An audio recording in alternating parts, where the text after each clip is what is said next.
सांगली LCBची मोठी कारवाई. Chain snatching करणारे 2 सराईत आरोपी जेरबंद. 11,02,000चा मुद्देमाल जप्त.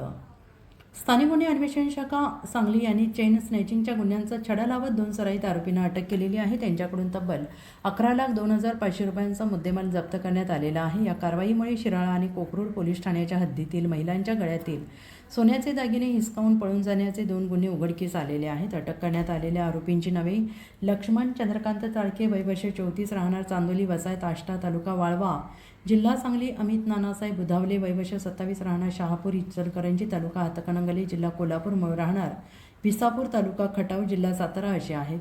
27 जून 2026 रोजी शिराळा पोलीस ठाण्याच्या हद्दीतील कापरीफाटा परिसरात लग्न समारंभाहून मोटरसायकलवर परतणाऱ्या महिलेच्या गळ्यातील सोन्याचे दागिने 2 अज्ञात इसमांनी मोटरसायकलवरून ते हिसकावून नेले होते. तसेच यापूर्वी दिनांक 16 मे 2026 रोजी आरळा, तालुका बत्तीशिराळा येथे अशाच पद्धतीने एका महिलेच्या गळ्यातील दागिने चोरी करण्यात आले होते. या प्रकरणी अनुक्रमे शिराळा आणि कोकरूड पोलीस ठाण्याचे गुन्हे दाखल करण्यात आलेले आहेत.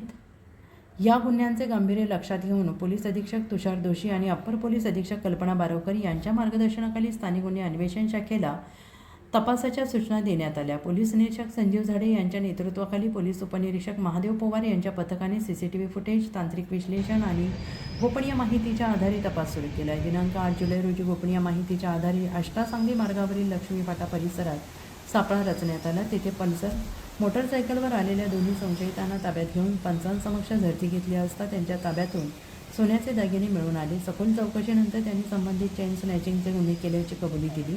या कारवाईत आरोपींकडून 9,42,500 रुपये किमतीचे 64 ग्रॅम वजनाचे सोन्याचे दागिने, लक्ष्मीहार, गंठण, मंगळसूत्र आदी तसेच 1,60,000 रुपये किमतीची बजाज पल्सर N160 मोटरसायकल असा एकूण 11,02,500 रुपयांचा मुद्देमाल जप्त करण्यात आला आहे. ही कारवाई पोलीस निरीक्षक संजीव झाडे, पोलीस उपनिरीक्षक महादेव पवार तसेच स्थानिक गुन्हे अन्वेषण शाखा शिराळा पोलीस ठाणे आणि सायबर पोलीस ठाण्याच्या अधिकारी आणि कर्मचाऱ्यांच्या संयुक्त पथकाने यशस्वीरित्या पार पाडली.